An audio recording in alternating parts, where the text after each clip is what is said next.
هذا البرنامج يقدم هذا البرنامج يقدم لكم برعاية أريد عيد إنترنت.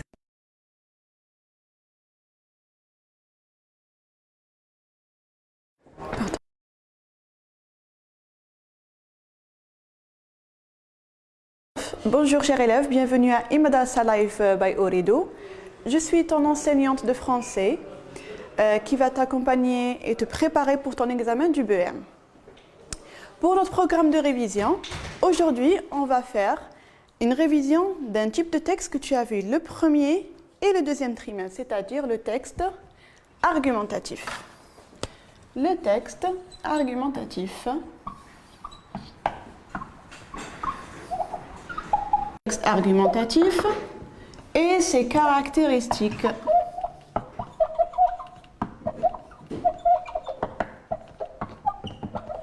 Voilà.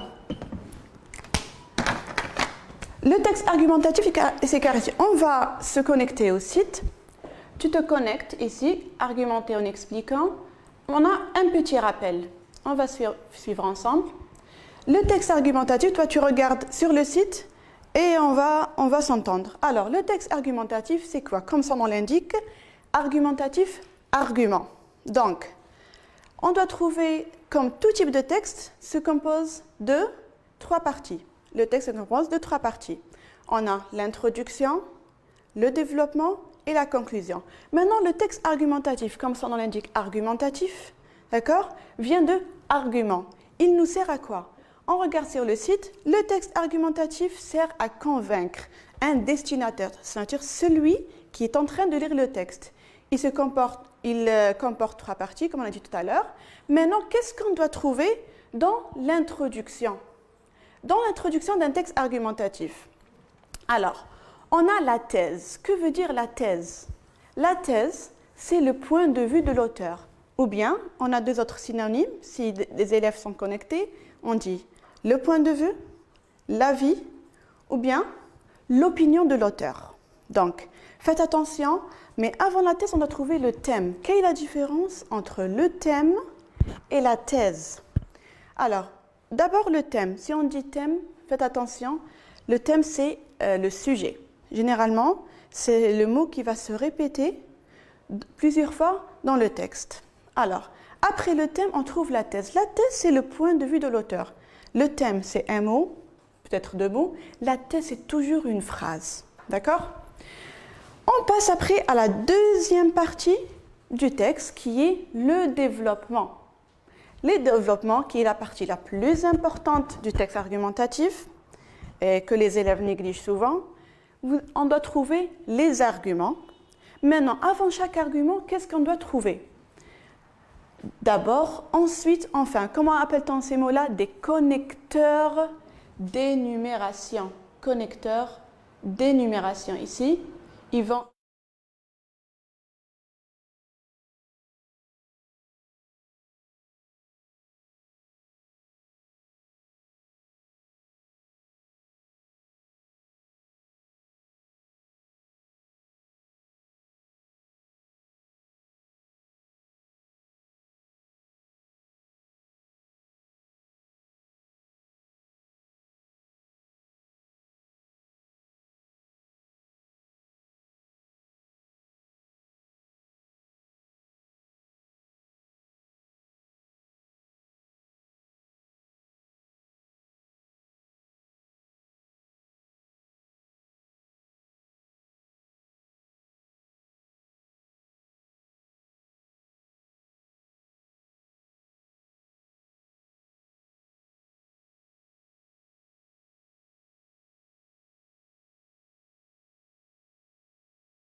Tu as ici ainsi. Juste après, tu vas donner, d'accord, non pas un argument, mais tu vas reformuler ta thèse qui était là, qu'on a trouvé dans l'introduction. Alors, ce qui est en vert ici, ce qui est en vert, là, c'est le thème. Vous voyez ici un petit mot. Et remarquez ici, il se répète plusieurs fois. Là, c'est une petite astuce, d'accord?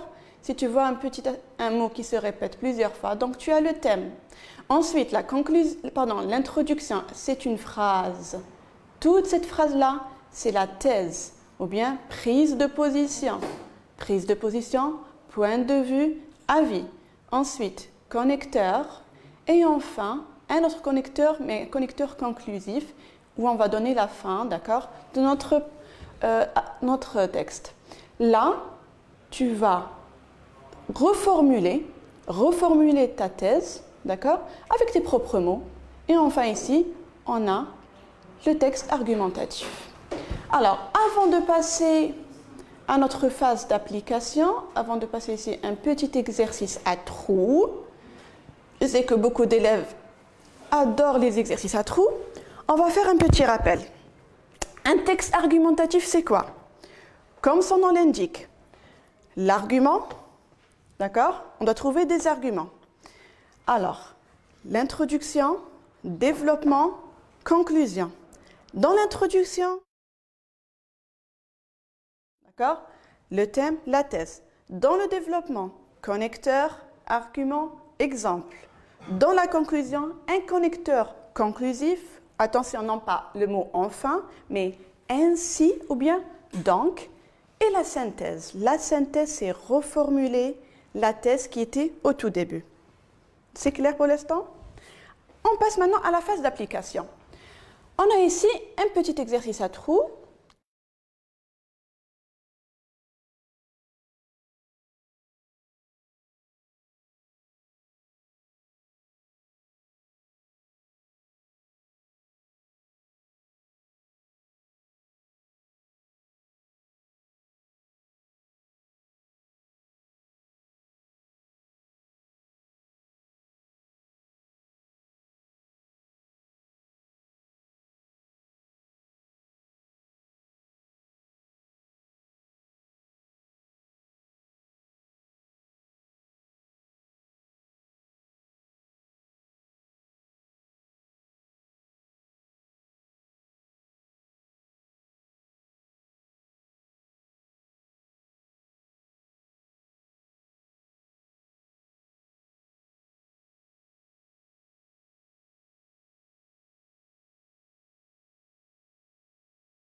Qui est plus haut, ou les arguments, d'accord? Les arguments, c'est les preuves.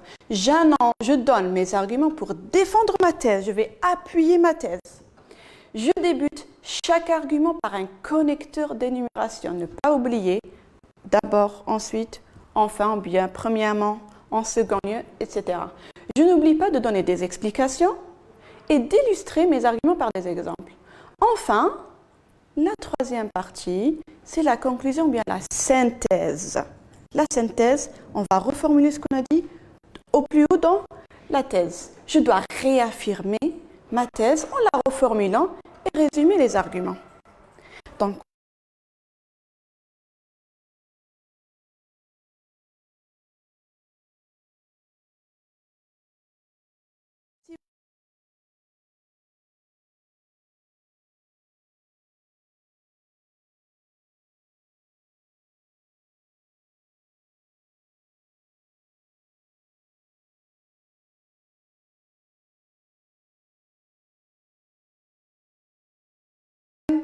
et une thèse, toujours. Pour introduire mes arguments, j'aurai besoin de connecteurs comme d'abord, ensuite, enfin, par ailleurs, etc. Pour étayer mes arguments, c'est-à-dire pour appuyer, d'accord, pour donner plus d'appui à mes arguments pour qu'ils soient convaincants, j'ajoute des exemples et des explications. Très bien. On passe juste après à la partie exercice. On a fait, d'accord, comment vous avez employé les mots, d'accord? La thèse, le thème, normalement tout est clair. Vous avez maintenant des connecteurs, les connecteurs d'énumération. À vous de me dire, d'accord? À toi de me dire, est-ce qu'on le place dans le premier argument, dans le deuxième argument ou bien dans le troisième? Si je dis ensuite, est-ce que je peux commencer mon développement par ensuite, etc., etc. Après, je dis enfin, etc. et d'abord. Logiquement, non. Mais attention, il n'y a pas que ces trois mots que les élèves adorent. Ce n'est pas d'abord, ensuite, enfin. Il y en a d'autres. On ne sait jamais, tu vas le trouver dans ton sujet de BEM. Vous avez ici, tu as ici dans le texte. En premier lieu, déjà ici, tu as en premier, ça t'indique que c'est le premier argument. Ensuite, que les élèves connaissent. En second lieu, d'une part, d'autre part, d'ailleurs ça marche ensemble. En dernier lieu, déjà ça t'indique que c'est le troisième argument ou le quatrième. De plus, en outre, aussi, ajoutons à cela, on va rajouter, puis d'abord. Comment on va les placer ici? Dans ces cases. Pareil, on va voir, on va afficher les réponses. Je ne sais pas s'il y a des élèves connectés, Amina, non? Peuvent répondre à des réponses, non? Alors, pour introduire le premier argument, on affiche. En premier lieu, d'une part, alors en premier lieu, regardez, ça fonctionne juste à côté de son deuxième connecteur. En premier lieu, en second lieu, en dernier lieu. D'une part, attention, on ne va pas dire d'une part aussi, en dernier lieu. D'accord? Ça doit être avec un connecteur d'énumération. Il va énumérer correctement notre texte. D'une part, d'autre part. C'est d'abord, ensuite, enfin. Mais attention, il n'y a pas que 3 arguments. On peut rajouter 4, 5. Si on doit rajouter, c'est pour ça que le deuxième argument, il y a plus de connecteurs. Il y a plus de connecteurs parce qu'on peut avoir plusieurs arguments, donc plusieurs exemples et plusieurs explications. En second lieu, d'autre part, ensuite, en outre, aussi, ajoutant à cela, et puis. Ça, c'est seulement à titre d'exemple. Très bien. C'est clair pour la première partie du cours, c'est-à-dire le texte argumentatif et ses caractéristiques. On va, si vous avez des questions, n'hésitez pas, d'accord? Chaque élève qui a des questions.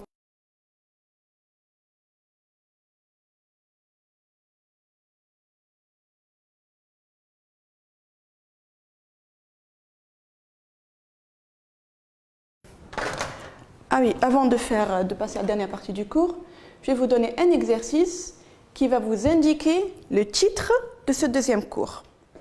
Tu vas le deviner tout seul, cher élève. Alors, juste après, on va descendre plus bas.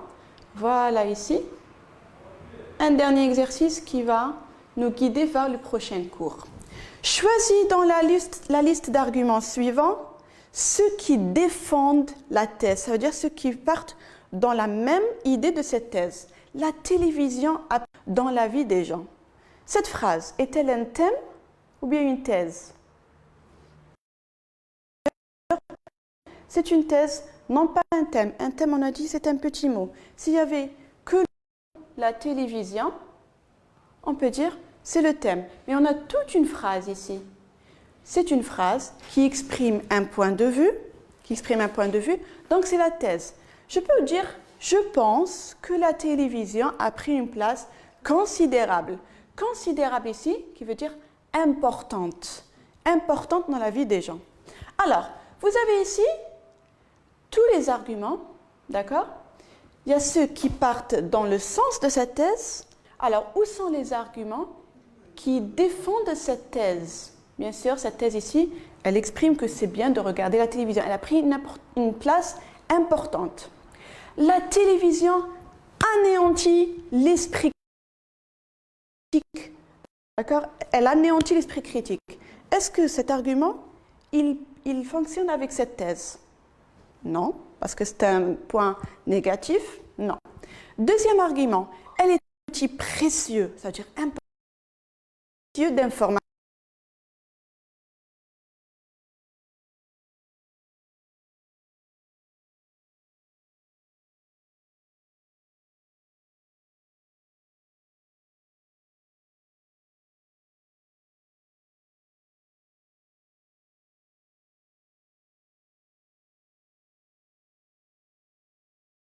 Qui accumule seulement.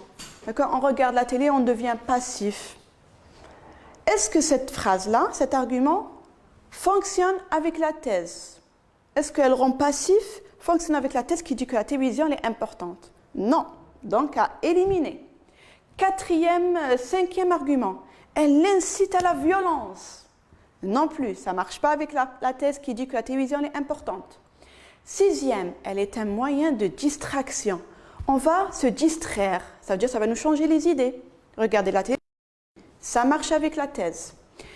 Elle représente une ouverture sur le monde, oui, ça nous permet de nous cultiver, d'accord, d'avoir d'autres idées. Elle conditionne les esprits, oui aussi. C'est un outil commercial, c'est juste, la télévision c'est juste un outil commercial.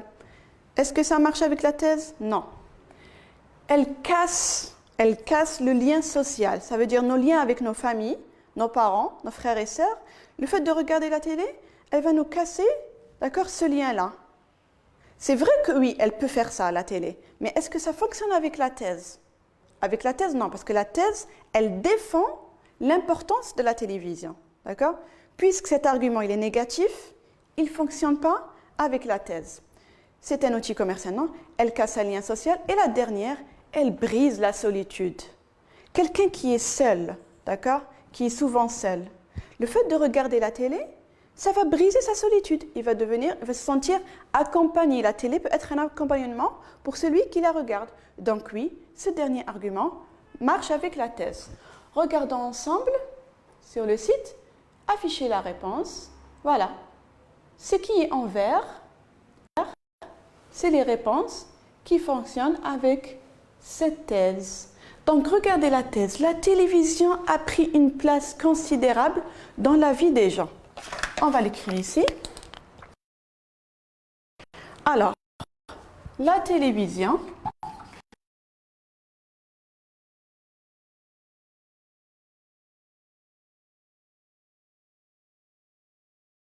a pris une place considérable dans la vie des gens. Regardez cette phrase. On a dit, si on la retrouve dans un texte, qu'est-ce qu'elle exprime? La thèse. Elle exprime la thèse. Ou bien, qu'est-ce qu'on a dit? Vous avez 3 mots, ou bien 3 expressions. D'accord? Là, c'est mon avis. Donc, c'est mon avis, l'avis de l'auteur. Voilà. Quoi encore? Ça peut être mon point de vue, c'est un synonyme. Hein? Mon point de vue. Ou bien, un troisième, un autre synonyme, l'opinion. Très bien, l'opinion de l'auteur. Alors, puisque c'est personnel, je peux rajouter juste ici, je pense que, puisque c'est personnel, je peux rajouter mon pronom personnel. Je pense que la télévision a pris une place considérable dans la vie des gens. Maintenant, regardez cette phrase-là. Que la télévision a pris une place considérable dans la vie des gens. Comment on va appeler cette phrase-là? C'est la deuxième partie de notre cours qui est... Je ne sais pas s'il y a des élèves qui peuvent deviner le cours. Alors, c'est la proposition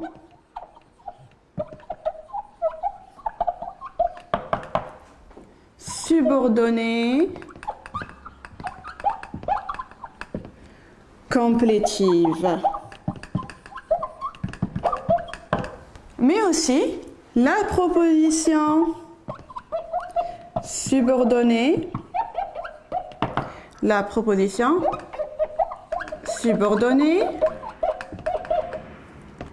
à la relative. Ça sera une des deux. Attention, les élèves confondent souvent Madame proposition et non pas préposition. Faites attention. Non pas préposition. C'est deux mots différents. Préposition, c'est des petits mots de liaison, d'accord? Adjectif, etc. Proposition, c'est une phrase. Maintenant, la phrase que j'ai soulignée ici, qui commence à partir de que jusqu'à Jean. Que la télévision a pris une place considérable dans la vie des gens. Est-ce que c'est une proposition subordonnée complétive ou bien relative? Vous l'avez fait dans les cours du premier trimestre. On va faire un petit rappel et toi-même qui nous suis, tu vas nous dire quelle proposition. On a ici, voilà, un petit rappel. On suit ensemble. Vous avez la proposition subordonnée relative. C'est une proposition introduite par un pronom relatif. Qui, que, dans, où. C'est un de ces quatre. Faites attention, où avec son accent. D'accord? Et non pas où sans accent, qui est le choix. Alors, par un de ces pronoms relatifs, précédé, c'est-à-dire ce qui vient avant, précédé d'un nom. Vous avez un exemple. On regarde ensemble sur l'écran. Exemple. Je lis le livre que tu m'as prêté. La phrase ici, la proposition que tu m'as prêté, c'est une proposition subordonnée. Elle est relative. Pourquoi? Parce qu'elle est précédée d'un pronom relatif, pardon, elle est précédée par un nom, le livre. Donc celle-là, attention, je vais souligner à partir de que, hein, que tu m'as prêté. Que tu m'as prêté, on va écrire en bas PSR, proposition subordonnée relative. Deuxième proposition, la complétive, c'est une proposition introduite par que, mais pour les élèves, vous allez juste voir le mot qui précède le que. Est-ce que c'est un nom? Est-ce que c'est un verbe? Si c'est un nom, c'est une PSR. Si c'est un verbe, c'est une PSC. Donc la phrase qui est au tableau, que la télévision a pris une place considérable dans la vie des gens. Qu'est-ce qu'on a avant le que? Pense. On a le verbe penser. On a un verbe. Donc c'est une PSC. Proposition subordonnée, elle est subordonnée à l'autre. Proposition subordonnée complétive. Voilà. Proposition subordonnée complétive. J'espère que c'est assez clair pour ce deuxième cours. Le plus facile. On va passer à la phase application. Alors, l'exercice. Voilà. Vous cliquez argumenter racontant. N'oubliez pas de passer à imadasti.com. Vous avez toutes les activités plus les quiz. Alors, vous allez tout simplement deviner chaque phrase si elle est PSR, d'accord? Si elle est PSR ou PSC. Première phrase, regardons ensemble sur l'écran. Dis si la proposition est subordonnée, complétive ou relative. Première phrase, on suit ensemble. La classe que je fréquente se trouve au premier étage. Où est la subordonnée? Elle est ici. Que je fréquente se trouve au premier étage. On regarde ensemble sur l'écran. S'il te plaît, Amina, les élèves regardent l'écran. Alors, que je fréquente se trouve au premier étage. Qu'est-ce qu'on a juste après que? Quel est le mot qui précède que? C'est la classe. C'est un verbe? Non. C'est un nom, d'accord? Faites attention entre le nom de la nation et le nom de ism, d'accord? Ne pas écrire le mot nom, c'est nom, et vous avez le nom de ism, d'accord? Voilà, pour parler un peu arabe. Je sais que les élèves me disent, madame, pour parler qu'en français. Alors, vous avez ici, ce qui précède le que, c'est la classe, c'est un nom. Une PSR. Tu cliques ici, voilà. Sub, qu'on a dit c'est quoi sub? Subordonnée, relative. Et attention, relative et non pas relatif. Relatif, c'est le pronom. On dit pronom relatif.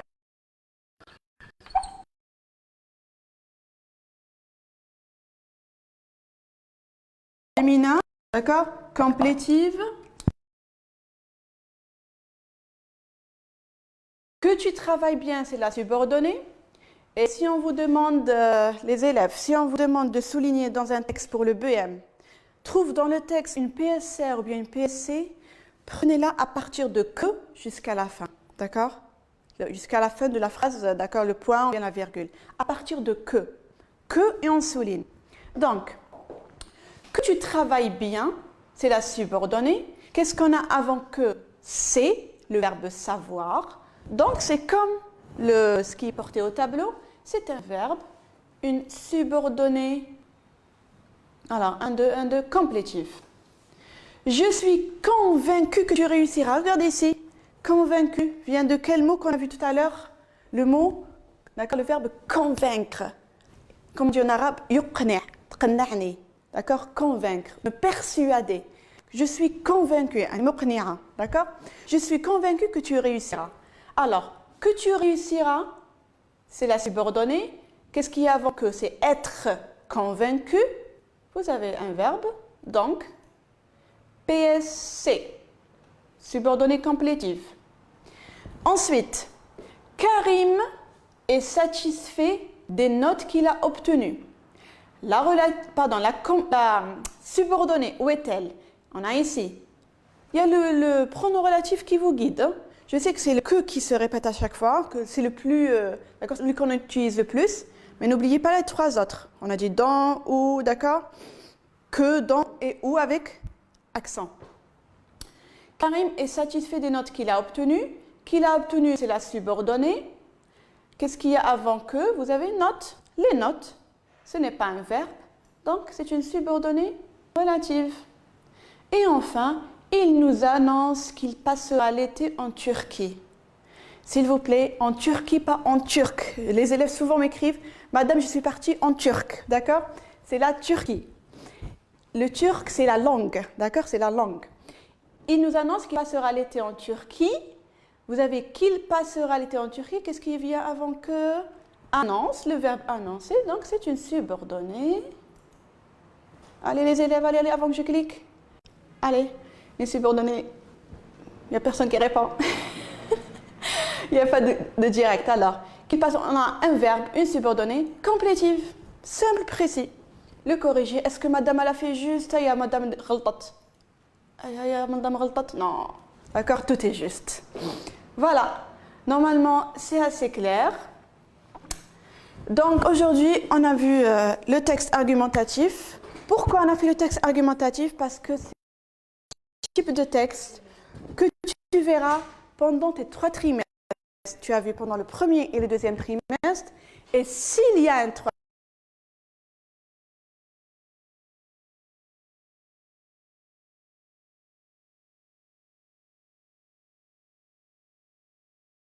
texte argumentatif. Donc, le texte argumentatif, introduction, développement, conclusion.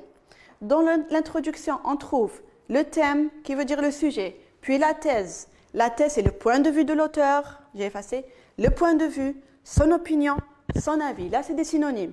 Le thème, c'est un mot ou 2 mots, et tu vas remarquer que c'est le mot qui se répète souvent. Là, c'est une petite astuce. La thèse, c'est un point de vue, donc c'est une phrase. Je pense que, etc. Les élèves, c'est sur 7 points pour le BM. Vous laissez beaucoup la page vide, partie production écrite, ou bien vous écrivez seulement votre thème. Le développement, c'est la partie la plus importante. Donc, je vous supplie de ne pas laisser la feuille vide, partie production écrite. C'est sur 7 points. En moi, donnez votre avis avec vos propres mots, des mots simples. Je sais que tous les élèves connaissent d'abord, ensuite, enfin. Mettez les plus simples. Mais juste après, une phrase concrète digne des élèves de 4e année. Vous êtes en 4e année.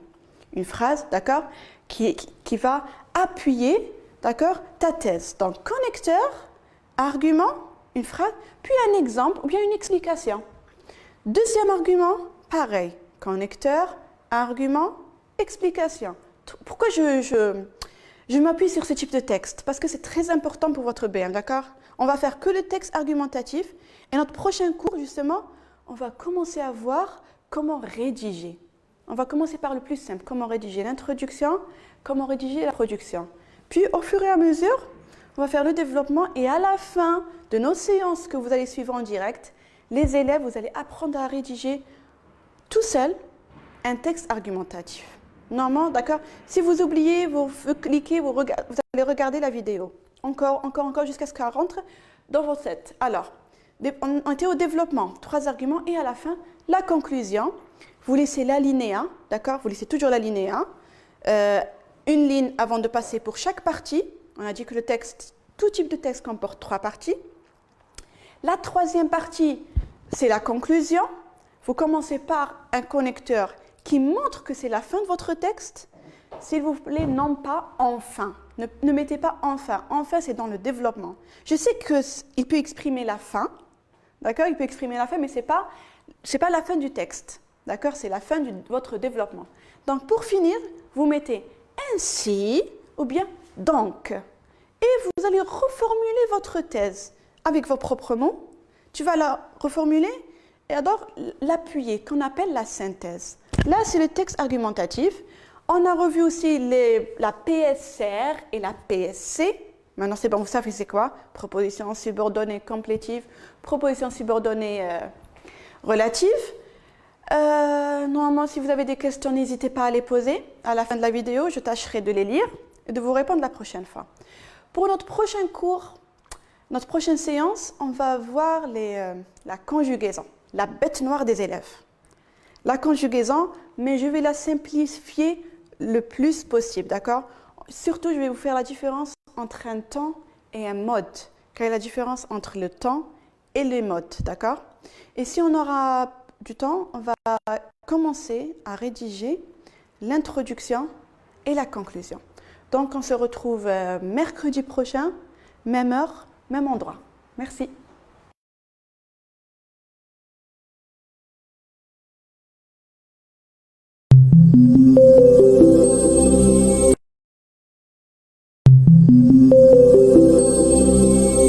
قدم لكم هذا البرنامج برعاية أوريدو. أوريدو، عيش الإنترنت. إي مدرسة هي أول قاعدة للدعم المدرسي